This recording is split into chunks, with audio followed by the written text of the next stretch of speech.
pagi sahabat semua dimanapun berada. Salam sehat, semoga semua bahagia, damai, berkelimpahan berkah dan sukacita selalu.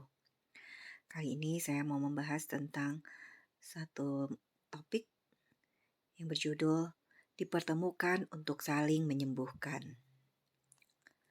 Bagi pasangan menikah saat ini, apapun kondisi hubungan Anda, pernahkah berpikir dan merenung sejenak? Mengapa saya dipertemukan dan menikah dengan suami atau istri saya saat ini?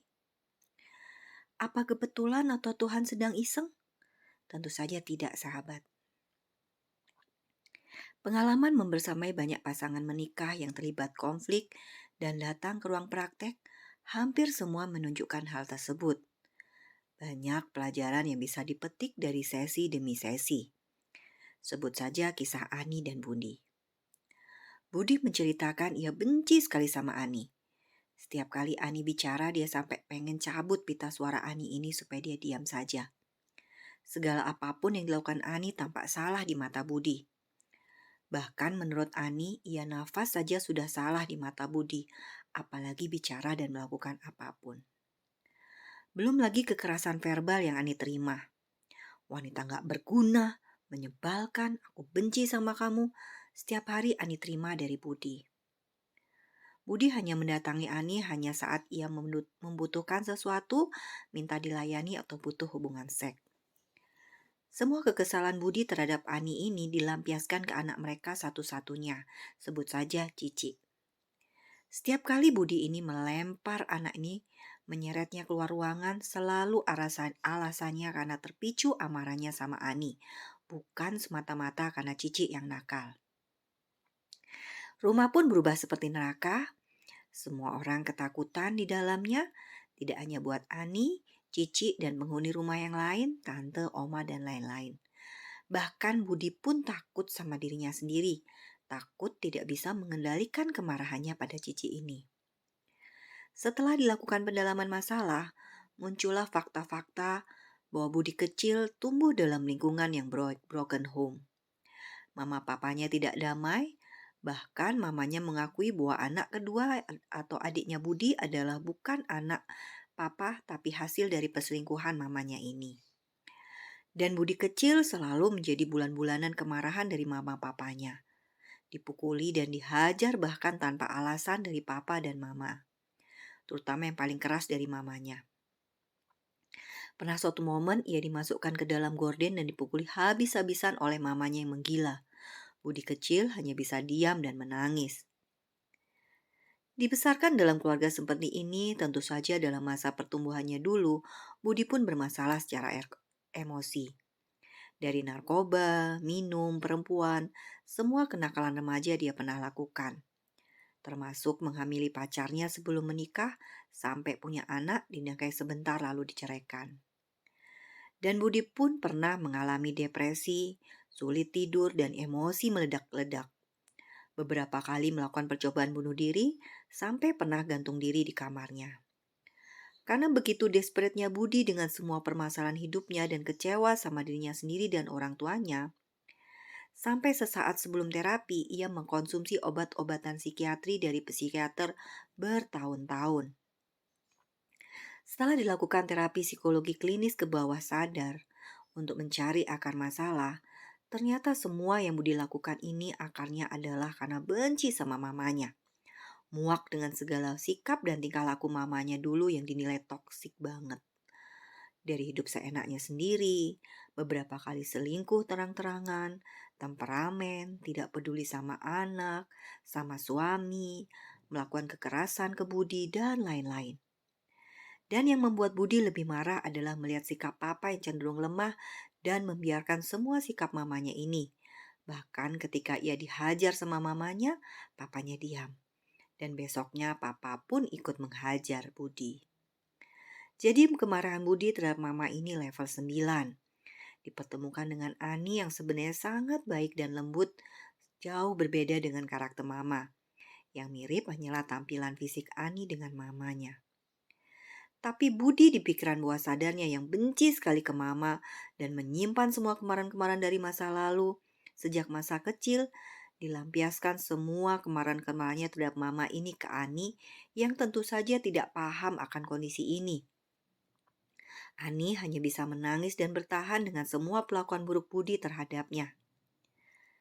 Kenapa Ani bisa bertahan setelah sekian lama bersama Budi? 3 tahun pacaran plus 6 tahun menikah tentu bukan waktu yang sebentar.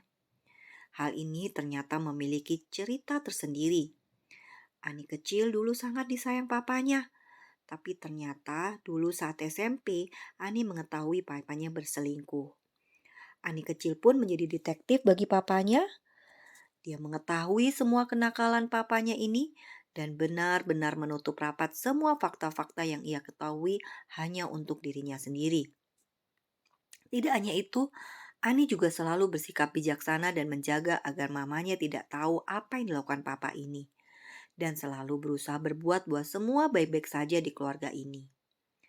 Ani kecil cinta dan sekaligus benci dan kecewa sama papanya dan menderita dalam dirinya. Ternyata pola yang sama Ani bawa dalam perkawinannya.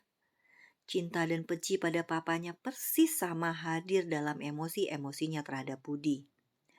Ani mengetahui bahwa Budi brengsek, bahkan berselingkuh di depan matanya persis seperti papanya. Ia diam dan menutupi semua kejelekan Budi ini kepada semua keluarga besarnya. Dan selalu berusaha menjadi pihak yang berupaya membuat semua baik-baik saja kok. Tapi ia menderita di dalam dirinya. Dalam kondisi normal, Ani terlihat tegar dan baik-baik saja. Tapi berbeda saat masuk ke sesi terapi, semua sisi rapuh Ani pun muncul. Dan di semua sesi terapi ini ia hanya menangis dan menceritakan penderitaannya. Sampai akhirnya ia bisa melihat dirinya, permasalahan-permasalahan hidupnya dengan Budi, sikap Budi yang membahayakan anaknya secara lebih objektif atau apa adanya. Bukan terpaksa bertahan dengan Budi hanya karena kaitan emosi masa lalu, masa kecilnya, terkait emosi terhadap papanya. Benci dan cinta ke Budi ini sangat related atau berhubungan dengan cinta dan benci ke papanya ini. Ini adalah unfinished business atau masalah yang belum selesai dari masa lalu Ani. Sekarang dihadirkan Budi dalam kehidupannya, saat ini dalam perkawinan sebenarnya adalah pesan cinta Tuhan bagi Ani untuk menyelesaikan masalah-masalah dari masa lalunya ini. Begitu juga Budi dihadirkan Ani oleh Tuhan dan menjadi istrinya saat ini adalah mengandung pesan cinta yang sama. Sebagaimana Ani terhadap bapaknya, Budi terhadap ibunya. Satu lagi bonus masalah yang terselesaikan dalam sesi terapi ini adalah terkait kebiasaan Budi untuk main perempuan. Selingkuh dan ini terang-terangan dilakukan Budi ke Ani. Tidak ada yang ditutup-tutupi saat Ani bertanya bahkan saat dia check-in di hotel dengan selingkuhannya itu. Ternyata apa alasan Budi atau akar masalahnya? Di pikiran bawah sadar Budi, dia benci sekali dengan sikap papa yang dinilainya terlalu lemah terhadap mama.